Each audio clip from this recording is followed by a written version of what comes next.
Hello student. इस video tutorial में हम क्लाउड कंप्यूटिंग के फर्स्ट यूनिट के बारे में डिस्कशन करेंगे।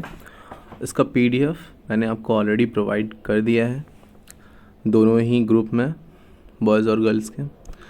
तो इस वीडियो में हम डिस्कस करेंगे कि जो भी आपको मैंने पीडीएफ दिया है उसका मतलब कैसे हम उन चीज़ों को ग्रैप्स करें, समझे कैसे। तो जैसा कि ये टर्म है, सब्जेक्ट का नाम है आपके क्लाउड और कंप्यूटिंग। कंप्यूटिंग मतलब गणना करना, और किसकी? क्लाउड। क्लाउड मतलब क्या होता है? बादल। ठीक है, तो सामान्य भाषा में देखा जाए अगर, तो क्लाउड कंप्यूटिंग मतलब बादलों की गणना करना। अच्छा, तो क्या कंप्यूटर से जुड़ा हुआ कोई व्यक्ति बादलों की गणना क्यों करेगा? ठीक है, उसे करना होगा अगर बादलों की गणना तो कोई मौसम वैज्ञानिक करेगा। तो क्लाउड कंप्यूटिंग का टर्म आया कहाँ से? अब ये टर्म इतना फैमिलियर हो गया है, मतलब इतना पॉपुलर हो गया है आज के समय में कि जिसकी कोई कल्पना नहीं कर सकता था कभी। आप आज फेसबुक, ट्विटर, स्नैपचैट, जितने भी सोशल मीडिया प्लेटफॉर्म हैं, इवन जो आपके ईमेल हैं, जीमेल है, ऑकुट है और आपका गूगल डॉक्स है, ये सब के सब क्लाउड कंप्यूटिंग का यूज़ करते हैं। ठीक है, क्लाउड कंप्यूटिंग का कंसेप्ट क्या है? क्लाउड कंप्यूटिंग कंसेप्ट ये है कि आप जो अपना डेटा है, आपका जो डेटा है वो आप अपने पास ना रख करके किसी थर्ड पार्टी, किसी तीसरे के यहाँ पर स्टोर करते हो। ठीक है, किसी तीसरे के स्टोरेज पर आप स्टोर करते हो बिना अपना कुछ इन्वेस्ट किए। ठीक है, आपको याद हो तो जीमेल आपको 15 GB तक का स्टोरेज अलाउ करता है फ्री ऑफ कॉस्ट, उससे ऊपर के लिए वो चार्ज करता है। तो जो ये 15 GB डेटा आप स्टोर कर रहे हो, ये स्टोर हो कहाँ पे रहा है? ये क्लाउड पे हो रहा है। कौन से क्लाउड पे हो रहा है? गूगल के क्लाउड पे हो रहा है। तो क्लाउड, ऐसे क्लाउड में क्या होता है? बादल, और बादलों के अंदर बारिश मतलब पानी होता है जो बाद में व्यापर बन के निकलते हैं। बारिश जब होती है तो वो बाहर आते हैं। उसी प्रकार से जब क्लाउड कंप्यूटिंग के टर्म में हम क्लाउड की बात कर रहे हैं, तो जो ये बादल होगा इसके अंदर डेटा भरे होंगे। क्या होगा? जो रियल का बादल है उसके अंदर पानी है, यहाँ पर क्या है? क्योंकि कंप्यूटर से रिलेटेड है तो इस बादल के अंदर डेटा भरे हुए हैं, और उन्हीं डेटा का एनालिसिस, स्टोरेज और सभी क्लाउड कंप्यूटिंग के अंदर होता है। ठीक है, तो पहला टॉपिक था इसका कि एवोल्यूशन ऑफ क्लाउड कंप्यूटिंग, मतलब किस प्रकार से क्लाउड कंप्यूटिंग का विकास हुआ, कैसे चीज़ें आगे बढ़ी, उसके बारे में देखना है। तो पूरे क्लाउड कंप्यूटिंग के विकास को हम 3 सेक्शंस में ब्रॉडली, मुख्यतः डिवाइड कर सकते हैं। जिसमें पहला है आपका द आइडिया फेज़, जिसमें हम क्लाउड कंप्यूटिंग के आइडिया के बारे में, मतलब पहले हमने प्लान किया कि हाँ अगर हम ऐसा कुछ बनाते हैं तो कैसा रहेगा, क्या वो काम करेगा, ये वर्क करेगा कि नहीं करेगा, इन सारी चीज़ों के बारे में। तो इसकी जो शुरुआत होती है, starting of the cloud computing 1960 में, 1960 के दशक से शुरू होता है, और जोसेफ कार्ल एंड रॉबनेट लिकलाइडर को क्लाउड कंप्यूटिंग के फाउंडर के रूप में जाना जाता है। दूसरा आपका फेज़ आता है प्री क्लाउड फेज़, मतलब कि हम टोटली क्लाउड कंप्यूटिंग के नाम से किसी सर्विस को यूज़ नहीं कर रहे थे। ठीक है, क्लाउड कंप्यूटिंग के नाम से किसी सर्विस को यूज़ ना करके, लेकिन हाँ जिसे यूज़ कर रहे थे वो क्लाउड कंप्यूटिंग की तरह ही था कुछ। तो ये फेज़ जो आपका था ये 1999 से, यानी 1999 से 2006 के मध्य तक का था। इसको हम बोलते हैं एप्लीकेशन एज अ सर्विस। ठीक है, आज अभी इसके बारे में बताया जाएगा कि platform as a service, software as a service और एप्लीकेशन एज अ सर्विस। ठीक है, यानी कोई ऐसा एप्लीकेशन था जिस पे आप अपनी जो भी ज़रूरत की डेटा हो उसको स्टोर कर सकते थे, वो कोई एक इंडिविजुअल एप्लीकेशन हुआ करता था। फिर फाइनली जो लास्ट फेज़ है, जिसको हम रियल में क्लाउड फेज़ के नाम से जानते हैं, इसकी शुरुआत 2007 के बाद से होती है। और आज के टाइम पे जितने भी मैंने आपको बताया, गूगल, फेसबुक, याहू, जितने भी हैं, इन सब का डेटा कहाँ पर स्टोर होता है? क्लाउड में। ठीक है, तो क्लाउड होता क्या है? क्लाउड पे क्या होता है? क्लाउड कोई आसमान का बादल नहीं है, क्लाउड बादलों जैसा है। तो क्लाउड क्या है? बड़े बड़े सर्वर होते हैं, उनमें बड़े बड़े मेमोरी स्पेस होते हैं जहाँ पर डेटा को हम स्टोर करते हैं। फ़र्क बस इतना है कि हमें डेटा को स्टोर करने के लिए खुद का डेटा स्टोरेज क्लाउड पे रखने, क्लाउड बनाने की आवश्यकता नहीं होती, किसी ने अपना एक सेटअप बना के रखा हुआ है। जैसे मान लो अगर आपको कहीं घूमने जाना हो, ठीक, तो आप क्या करते हो, घूमने जाना छोड़ो, एक और एग्जांपल लेते हैं हम, आपको कॉलेज आना है। तो कॉलेज आने के 3 माध्यम हो सकते हैं। क्या? पहला कि आप ट्रांसपोर्ट का यूज़ करो, पब्लिक ट्रांसपोर्ट का, बस का, और यही क्लाउड कंप्यूटिंग के टाइप में भी है। तो क्या है कि पब्लिक ट्रांसपोर्ट का यूज़ करो, तो जिसमें क्या होगा कि कई सारे लोग बैठ के साथ में आएंगे, तो उससे क्या होगा कि कॉस्ट आपकी कम आएगी। दूसरा तरीका क्या है कि आप अपना खुद का प्राइवेट एक वो रखो, क्या बोलते आपका खुद का प्राइवेट व्हीकल हो, साधन हो, जिसकी सहायता से आप खुद आओ, तो उसका एक्सपेंस क्या होगा, महंगा होगा। तीसरा क्या है, एक हाइब्रिड। हाइब्रिड मतलब कि दोनों का मिला जुला, पब्लिक और प्राइवेट। क्या हो सकता है इसमें, कार पुलिंग का ऑप्शन आप समझ सकते हो। जैसे आप 4-5 फ्रेंड्स को एक साथ कॉलेज आना हो, तो आप क्या करोगे, एक कार पुल कर लोगे और उसमें सभी लोग बैठ के एक साथ आ जाओगे। तो ये जो कॉन्सेप्ट है, ये तीनों क्लाउड का कॉन्सेप्ट है, ठीक, क्लाउड कंप्यूटिंग का। अब हम देखते हैं कि कैसे इसका एवोल्यूशन हुआ। तो इसकी शुरुआत को मैंने बताया कि इसको एवोल्यूशन को 3 ब्रॉड कैटेगरी में बांट सकते हैं, idea phase, pre cloud phase और क्लाउड फेज। तो इसकी शुरुआत 1960 के दशक की मानी जाती है, परंतु वास्तव में इसकी शुरुआत 1990 के दशक में सेल्स फोर्स नाम की कंपनी ने अपनी वेबसाइट की सेवाएं लोगों को प्रदान कर की। जैसे मैंने बताया था ना, एप्लीकेशन एज ए सर्विस, ठीक है, एप्लीकेशन एज ए सर्विस में है प्री क्लाउड फेज। तो अपने सेवाएं लोगों को प्रदान करके की 21st सेंचुरी यानी 21वीं शताब्दी में अमेज़ॉन, गूगल, माइक्रोसॉफ्ट जैसी कंपनियों ने भी क्लाउड कंप्यूटिंग की सेवाएं देना प्रारंभ कर दिया है। क्या है, अमेज़ॉन वेब सर्विसेज है, वहाँ पर आप अपने डेटा को होस्ट कर सकते हो, ये सारी चीज़ें हैं। तो क्लाउड टर्म को, अच्छा, अब अभी तो ये तो बात हो गई क्लाउड कंप्यूटिंग का एवोल्यूशन। अब हम बात करते हैं कि जो क्लाउड है, क्लाउड टर्म यूज़ करो, ये कहाँ से लाया गया है। तो क्लाउड टर्म को टेलीफोनी से डिराइव किया गया है। टेलीफोनी मतलब जो टेलीफोन वाला, जिस प्रकार से telecommunication companies VPN, virtual private network, अच्छी क्वालिटी एवं सस्ते दर पर प्रोवाइड करती हैं, उसी प्रकार से हम क्लाउड कंप्यूटिंग के अंदर भी कस्टमर को डेटा स्टोरेज की व्यवस्था प्रदान करते हैं। तो जैसा कि मैंने आपको बताया कि क्लाउड कंप्यूटिंग के एवोल्यूशन को 3 बेसिक फेजेस में बांट सकते हैं, idea phase, pre cloud phase और क्लाउड फेज। अब इसको हम एक डायग्राम के द्वारा भी देख सकते हैं, अगर आप चाहो तो। इसमें ये देखिए, इसका एवोल्यूशन पूरा डिफाइन किया गया है। सबसे पहले हमारा डिस्ट्रीब्यूटेड कंप्यूटिंग था। डिस्ट्रीब्यूटेड कंप्यूटिंग मतलब कि आप सभी टास्क को अलग अलग जगह पे परफॉर्म करते थे। एक टास्क किसी एक डिपार्टमेंट में हो रहा है, दूसरा टास्क किसी दूसरे डिपार्टमेंट में हो रहा है, तीसरा टास्क किसी तीसरे डिपार्टमेंट में हो रहा है। फिर क्या आया, main frame computing. Main frame आपको याद हो, अगर मैंने आपको ऑपरेटिंग सिस्टम में बताया होगा कि जो मेन फ्रेम कंप्यूटर था उसमें क्या होता था कि आप सारे प्रोसेस को ला करके मेन फ्रेम सिस्टम पर रखते थे और 1 बाई 1 उन सभी को एग्जीक्यूट करता था। फिर उसके बाद हम क्लस्टर कंप्यूटिंग के पास आए, जहाँ पर हम कई सारे सिस्टम्स को एक साथ जोड़ के क्लस्टर नुमा बना के उससे अपना टास्क कंप्लीट करते थे। फिर हमारा वर्चुअलाइजेशन जो कि वीपीएन है, वर्चुअल प्राइवेट नेटवर्क। फिर वेब 2.0 मतलब कि वर्ल्ड वाइड वेब का सेकेंड वर्जन। फिर आपका सर्विस ओरिएंटेशन, फिर यूटिलिटी कंप्यूटिंग और लास्ट में आपका क्लाउड कंप्यूटिंग। तो ये एक डायग्राम है जिसको आप अच्छे से अगर तैयार कर लो तो, और ये आपका सिलेबस है कि आपको क्या पढ़ना है फर्स्ट यूनिट में।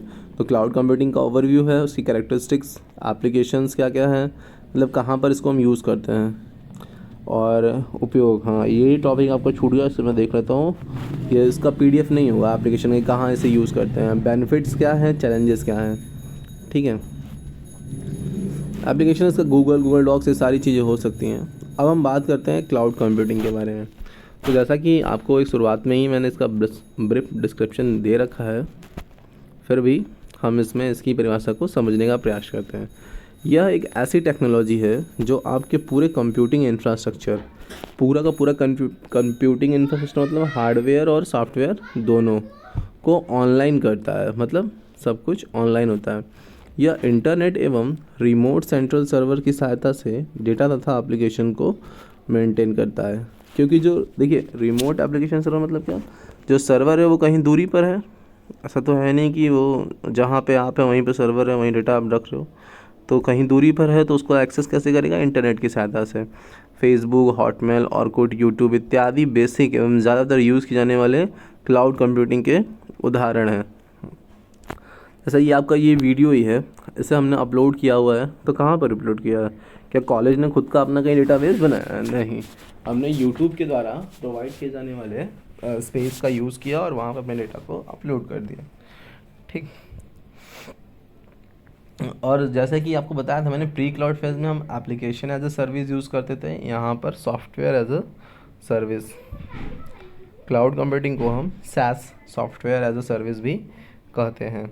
इसका अर्थ है अपने डेटा को कंप्यूटर हार्ड ड्राइव पर स्टोर करने के बजाय इंटरनेट पर स्टोर करना। SaaS software as a service, जैसे होता है ना गूगल ड्राइव पे आप अपना फ़ोटो अगर डाल दो तो अपने सिस्टम के पास से आप गूगल ड्राइव का लगभग सभी, Xiaomi का मेरे पास सेलफोन है तो Xiaomi का भी खुद का क्लाउड है। वो क्या करते हैं कि सारे डेटा को उठा के अपने क्लाउड पे डाल देते हैं, और जैसा अगर मैंने अपना फ़ोन फॉर्मेट कर दिया और उसके बाद अगर मैं फिर से अपने माई अकाउंट से लॉग इन करता हूँ तो जितने भी डेटा मेरे उस अकाउंट पे होंगे, फ़ोटोज़ वीडियोज़ जो भी, मैं सबको फिर से डाउनलोड कर सकता हूँ। ठीक है। तो स्टोर करने के बजाय हम क्या करते हैं, इंटरनेट पर। अब इंटरनेट पर तो कोई वो है नहीं, इंटरनेट तो माध्यम है, तो इंटरनेट की सहायता से हम किसी सर्वर पर स्टोर करेंगे। क्लाउड कंप्यूटिंग का एक लाइन में अगर कोई पूछे कि क्लाउड कंप्यूटिंग क्या है, तो क्लाउड कंप्यूटिंग का अर्थ डिजिटल डेटा स्टोरेज से, मतलब जो आपका डेटा होगा वो आपके पास, आपकी अलमारी में या आपके लैपटॉप में, आपके कंप्यूटर में ना होकर के कहीं दूरस्थ रिमोट सर्वर पर स्टोर होगा। That is called cloud computing. अब जो सर्वर होगा वो किस प्रकार से होगा, इसका भी ध्यान रखिए। तो अगर वो केवल वो सभी के लिए है तो वो हो गया आपका पब्लिक, वो केवल आपके लिए या फिर कुछ लोगों के लिए तो आपका प्राइवेट, और अगर दोनों का मिक्सचर है तो हाइब्रिड। ठीक है। तो अगला टॉपिक है टाइप्स ऑफ क्लाउड कंप्यूटिंग, यानी कि क्लाउड कंप्यूटिंग कितने प्रकार का होता है। तो हम इसे दो आधार पर वर्गीकृत कर सकते हैं। ठीक है, दो आधार पर वर्गीकृत मतलब पहला तो ये कि इसका जो लोकेशन है, क्लाउड लोकेशन या डिप्लॉयमेंट, किस प्रकार से इसका डिप्लॉयमेंट है उसके आधार पर। तो ये 3 प्रकार का होता है, पब्लिक, प्राइवेट और हाइब्रिड। और उसके सेवाएं जो ये सर्विस प्रोवाइड करता है, हाँ, सर्विस प्रोवाइड करता है, उसके आधार पर ये 3 प्रकार के होते हैं। IaaS यानी कि आपका internet as a service, PaaS मतलब सॉरी इंटरनेट नहीं, infrastructure as a service, PaaS platform as a service, और SaaS software as a service. Unit 2 में आपको इसके बारे में डिटेल पढ़ना है। अभी ये जानिए कि हम क्लाउड कंप्यूटिंग को दो आधार पर वर्गीकृत कर सकते हैं। पहला क्लाउड लोकेशन के आधार पर, तो 3 प्रकार के होते हैं, पब्लिक, प्राइवेट, हाइब्रिड। और जिसका मैंने एग्जांपल बताया कि आपको अगर कॉलेज आना है तो आप जो भी पब्लिक ट्रांसपोर्टेशन का यूज़ करते हो तो वो पब्लिक हो गया, अपना पर्सनल व्हीकल यूज़ करते हो प्राइवेट हो गया, और दोनों का मिल के यूज़ करते हो कोई कार पुलिंग तो वो आपका हाइब्रिड हो गया। और उसके बाद क्लाउड के कौन कौन से सर्विसेज होती हैं उसके आधार पर क्लाउड का वर्गीकरण। तो पहले infrastructure as a service, platform as a service और सॉफ्टवेयर एज ए सर्विस। मतलब इंफ्रास्ट्रक्चर की मतलब आप किसी का हार्डवेयर सॉफ्टवेयर, जैसे कि ये जो मोबाइल कंपनियाँ होती हैं इनका खुद का नेटवर्क टावर नहीं होता है, या जैसे किसी एक दूसरी कंपनी से रेंट पे ले लिया और उस तरह से यूज़ करते हैं, तो ये क्या होगा कि हमने उनका इंफ्रास्ट्रक्चर सर्विस के रूप में यूज़ किया। फिर प्लेटफॉर्म, हमने किसी पर्टिकुलर कंपनी के प्लेटफॉर्म को यूज़ किया है अपने डेटा को स्टोरेज करने के लिए, या फिर हम सॉफ्टवेयर, किसी सॉफ्टवेयर को सर्विस के रूप में ले रहे हैं। तो ये सारे टाइप्स हैं आपके। ठीक है। तो आप देख सकते हो पहले पब्लिक क्लाउड क्या है कि इसके अंतर्गत SaaS सर्विसेज आती हैं। SaaS मतलब सॉफ्टवेयर एज ए सर्विस आती हैं। ये सेवाएं सभी यूज़र्स के लिए उपलब्ध होती हैं तथा इनका यूज़र इंटरनेट के माध्यम से कर सकता है। इन सेवाओं का आप जितना यूज़ करेंगे उस हिसाब से आपको भुगतान यानी पे करना होगा। यानी अगर आपकी ज़रूरत केवल 100 GB स्टोरेज की है तो आप 1 GB का पैसा क्यों दोगे। ठीक है, 100 GB के तो 100 GB दोगे का पैसा दो। ठीक। फिर इसकी विश्वसनीयता उच्च होती है, इसकी रिलायबिलिटी तो अधिक होती है, कॉस्ट भी कम होता है क्योंकि ये पब्लिक है, कई सारे लोग मिलके वहन करते हैं। इसका मेंटेनेंस कॉस्ट भी कुछ नहीं है। ऑन डिमांड स्केलेबिलिटी मतलब कि अगर आप अभी तक 100 GB का स्टोरेज रखे हो, अगर आपको ज़रूरत है तो उसको ये 120 कर देंगे। ठीक।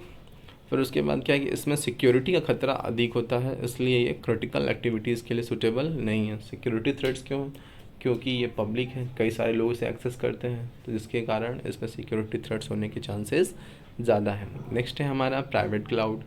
पब्लिक क्लाउड की भांति यह भी क्या है, पब्लिक क्लाउड जैसे कहता है सभी के लिए था, ये सार्वजनिक इस्तेमाल के लिए नहीं होता।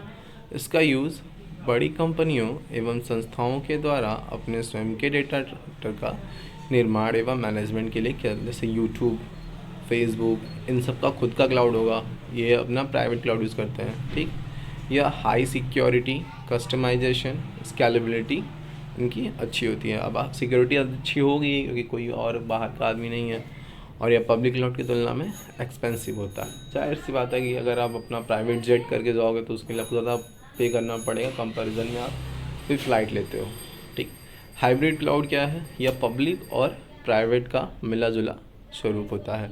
इसका यूज़ आप अपनी ज़रूरत के हिसाब से करते हो, यानी कि अगर आपको कोई इंपॉर्टेंट एप्लीकेशंस को रखना है तो उसके लिए आप अपना प्राइवेट क्लाउड का यूज़ करोगे, और अगर सेकेंडरी एप्लीकेशन है तो उसमें जहाँ पे सिक्योरिटी का उतना खतरा नहीं है तो उसको आप पब्लिक क्लाउड पर रख सकते हैं, ठीक है। और मैंने दूसरा बता दिया कि क्लाउड सर्विसेज के आधार पर क्लाउड का वर्गीकरण तो infrastructure as a service, platform as a service और software as a service. Next video में हम क्लाउड की कंप्यूटिंग की कैरेक्टरिस्टिक्स और उसके चैलेंजेस क्या क्या हैं, उसके बेनिफिट्स क्या क्या हैं, और उसका एप्लीकेशन, जो कि मैं एप्लीकेशन आपका तैयार करता हूँ, एप्लीकेशन रह गया है उसे देखते हैं। एप्लीकेशन यही है कि हम उसे आज के दुनिया में डिजिटल अगर आपको होना है तो उसके लिए आपके पास अधिक से अधिक डेटा स्टोरेज होने की ज़रूरत है, क्योंकि अब जैसा कि आप देखते हो कि फेसबुक पे आप फ़ोटो अपलोड करते हो, तो आपने ध्यान दिया होगा कि कैसे मतलब फ़ोटो आपने केवल अपलोड बटन पे क्लिक किया और ये फ़ोटो तुरंत आपके प्रोफाइल पिक्चर के रूप में सेट हो गया, और ये फ़ोटो आपने अपने स्टोरेज में भी नहीं सेट किया हुआ है, अगर डिलीट कर दो तो भी। अच्छा, क्लाउड कंप्यूटिंग की एक और ख़ास बात ये है, क्या है कि इसके लिए ये प्लेटफॉर्म डिपेंडेंट नहीं है, कि मतलब इसके लिए किसी एप्लीकेशन की ज़रूरत हो ही हो। आप गूगल ईमेल आईडी कहीं पर भी अगर आपको डेटा स्टोर करना है, मान लो 15 GB, तो आपने आज कल सुना होगा कि लोग अपना डेटा ड्राइव में रख लेते हैं, गूगल ड्राइव में स्टोर कर लो। इस गूगल ड्राइव में रखने का मतलब क्या है? मतलब वो क्लाउड पे रखा रहा है, और उसका फ़ायदा क्या है?